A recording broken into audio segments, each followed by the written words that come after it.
Friends, I'm so grateful that you're here on this third Sunday of Advent as we talk about joy. Thanks for taking part of your weekend to worship with us. We are so glad to have you as a part of the Common Grace community and hope that you'll make plans to worship with us on Christmas Eve as we look ahead to that great celebration that's less than 2 weeks away. If you have a Bible, we're going to read this morning from part of Luke's Christmas story. It is the time when Mary goes to see her cousin Elizabeth. If you're following along, this is Luke 1, beginning in verse 39. In those days, Mary set out and hurried to a Judean town in the hill country, where she entered the house of Zechariah and greeted Elizabeth. When Elizabeth heard Mary's greeting, the child leaped in her womb. And Elizabeth was filled with the Holy Spirit and exclaimed in a loud cry, "Blessed are you among women, and blessed is the fruit of your womb. And why has this happened to me, that the mother of my Lord comes to me? For as soon as I heard the sound of your greeting, the child in my womb leaped for joy. And blessed is she who believed that there would be a fulfillment of what was spoken to her by the Lord." May God add blessing to our reading and understanding of these words. I wonder why it is that Mary went to go see her cousin Elizabeth. What motivated her to do that? The scripture said she immediately hurried after the angel had come and given her this news, made this announcement, made this declaration, told her what was coming, as unexpected and unanticipated as it was, that Mary immediately hurried off to see her cousin into the countryside, out of the town that she knew, away from her family and her friends there. Why? Why does she do that? Why does this news from the angel that she will be the mother of God incarnate cause her to do that? She gets up and goes. Have you ever wondered why? Was it out of a place of joy? Was she so excited that this was her person that she wanted to share it with? Was it joy? Or was it fear? Was she absolutely terrified and scared, perhaps even a little bit upset? And so she went to see her cousin, hoping that her cousin, a little bit older and further along, could perhaps calm some of her fears. Was she running away from the news? Was this the ticket she had to get out of town? This was the person who lived the furthest beyond where she was right now. This was as far as she could get in that moment by herself. And so she just wanted to run away from it. Was she looking for verification? The angel seems to almost suggest, like, you want confirmation of this? Your cousin Elizabeth, who is past childbearing age, is pregnant. That will be your confirmation. Is Mary looking for verification, or is Elizabeth just one of those people who is wise that can sort of sort through the difficulties of life and help us make sense of things that we don't always understand? I was thinking about this week and particularly thinking about what we read last week from Matthew's account. And I'm always cautious about crossing gospel stories, but we do it a lot this time of year. And I was thinking about Joseph, and I couldn't help but wonder about that this week. We read last week that Matthew seems to have, in Matthew's gospel, that Joseph seems to have a change of heart. He sort of changes his mind. He hears the news from Mary, and then he decides that he's going to dismiss her, and then an angel comes, and there's a change of heart. So I wonder, when Mary's on this journey to go see her cousin, is this before she's told Joseph?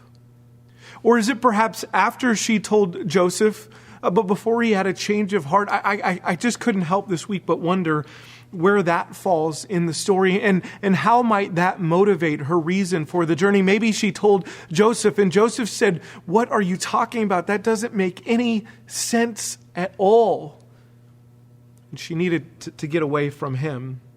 This story is so rich with questions and the intricacies of human life if we will just let ourselves enter into it. So Mary goes and she goes to see Elizabeth. And I wonder, who is the person that you go to? In a big moment, when you receive some big piece of news, whether it's joyful or terrifying, whether it's a new opportunity or an opportunity, a door that's closing, who is it that you turn to? When you have something big, or in your past, when some changes come up, who is it that comes alongside of you and journeys with you? Who has encouraged you when you needed that in your life? When you were down and you said, I'm done with this, who enabled you to continue on? Who received you just as you were, perhaps hoped with you, because they saw or they knew or they dreamed of a future that was yet unknown? Was there someone who encouraged you to continue in your studies? Or to pursue a relationship, or to get out of a relationship that was unhealthy? To listen to your body, to trust your instincts? Was there somebody that encouraged you to go the extra mile, to follow your dream, to stay the course, to change directions, to speak your truth? Who was that person in your life? And right now, when you look around you, to whom do you turn to share these sorts of things, or to verify these kinds of things? Who do you invite into your joy when you discover or rediscover hope? When you need encouragement, when you're seeking or longing after sustenance, strength to continue the journey, to whom do you turn? These are holy conversations and relationships that we can depend on. Mary goes to Elizabeth because she can depend on her.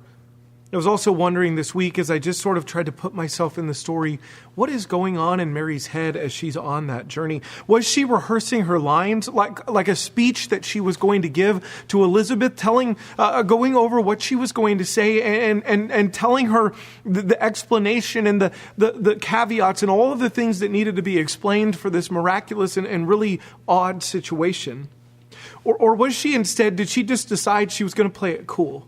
She was going to go see her cousin and maybe not say anything, not drop any hints, and see if Elizabeth knew or noticed or said or did something. Was she so jumbled and confused, Mary was, that she had no words at all? Did she start down the road and then stop and then say, what am I doing? And turn around and go back and then turn around again and start on the road? And did she do that back and forth a few times? I've done that in my life where I've resolved, I've determined that I'm going to do something. And I get to the car and I say, what am I doing? I'm going to go in. No, I'm going to go. No, I'm going to go in. No, I'm going to go. Back and forth. Was Mary, did she have some fits and starts and stops along the way? Was she talking herself out of what she had experienced? I wonder that. Maybe with each passing mile as she went towards her cousin's place, she began to say, did that happen? Did I make that up? Was that something I ate? Was that real? There's no way that could have happened. Did she begin to talk herself out of her own experience?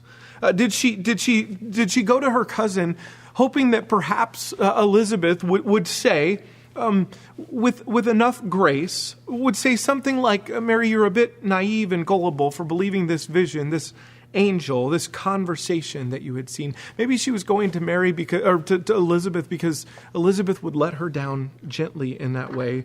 Or was it the opposite? Was Mary going and building castles in her mind about what amazing news this was? Did she have a whole future already plotted out and then she wrote a whole new future? Did she begin to think about good and beautiful things while she was on that road? We can do all of these things when this happens, when we get this news, this interruption, whether it's good or bad, and we go on our way to the person with whom we can share that with. What do you think was happening in her head? Do you ever do any of those things when you approach something new or big?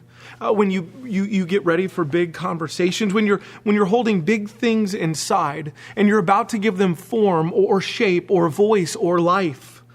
When you're about to speak or live your truth, or write it down to share with others, when you embark on a new journey, when you chart a brave new path, what are the things that happen in you? Do you ever rehearse your lines before you go and share it with another person? Do you play it cool? Try not to let anybody know that anything's up. Do you get confused? Do you start, turn around, start again, turn around, start again, turn around? Do you suddenly become hypersensitive to rejection? Or a sign of doubt from anybody else? Do we become hyper aware in that sort of way? Or do we look for affirmation and take any small sign as confirmation of the news that we have? Do you build those castles in your mind? Do you begin to imagine what this conversation will look like, what this future will hold, whether it's good or bad? Let me ask you this. In the midst of all of that, do you ever allow yourself simply to have joy in those moments? Let's pause here for a moment. We're on an Advent journey together. 2 weeks ago, we said that we were going into the wilderness that we might learn to better watch for the light. Or perhaps notice and appreciate and celebrate smaller lights that we wouldn't be able to see in the daylight, that would go unnoticed when everything was aright, that we enter into this season that we might be able to perceive things that we can't when all is merry and bright around us. So can we pause here and suggest that maybe this week, Advent joy is about learning to appreciate and have gratitude for these visions that are nothing more than a dream. Nothing more than a fairy tale in our head, nothing more than castles in the clouds. Can we begin to appreciate those things and have gratitude for them before they are ever confirmed, before they're held in our hands, before they have form, but before they're known, before they're verified or somebody else legitimizes them? Can we just give thanks and have joy for these things when they exist in the liminal, in our heads, and the not yet known? Can we give joy in those moments as well? Can we allow ourselves to experience joy and gratitude even as we have hoping and imagining going on all in and around us? In other words, even as we dream of the culmination, of the future, of the fruition, of the hopes of what is yet to come, even as it's all still unknown, as we build castles in our minds, imagine meeting incredible people, as we daydream about reconciliation with somebody that we've been distant from for too long, as we hope for and pray for and work for the mending of all that is broken in our own hearts and in our minds and in our lives and in our relationships and in the world. What does it look like for us to simply give thanks? To give thanks for all of those things, even as they are, not the completion or the arrival of them, but even for the vision and the imagination of them. Can we have joy for those as well? Sometimes we squash those sorts of things. We do it in others, we do it to ourselves, and we most especially do it to children.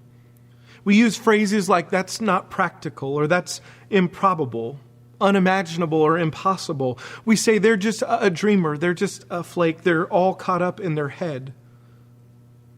But what if instead of doing that, we shared in their joy? We climbed into it with them.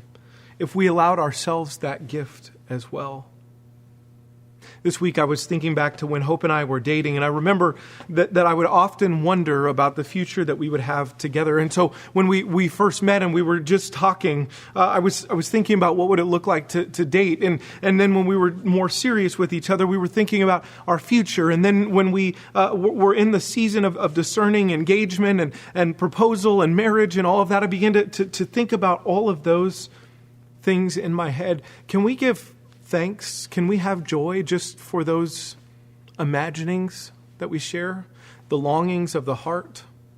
The practical or impractical realities that may or may not ever come to fruition? Those are gifts as well. I remember as we were approaching our engagement, which was about 4 years and a week ago, I think, I remember holding inside this surprise. I remember planning and replanning it, imagining and reimagining what that night would be like, of something beautiful that was coming, dreaming of all that it could be, and having all of this bouncing in my heart, in my head, in my mind, and my soul, but also holding it all inside. Because it was a surprise. It was going to be something to share with her at a certain time, but I remember that tension of having so much going on, but then also trying to keep it all together on the outside. And that time I had just a couple of people that I shared my plans and thoughts with. The people to whom I turned. And I think I had to have those people because I personally, just who I am, I might have burst if I didn't. What about for you?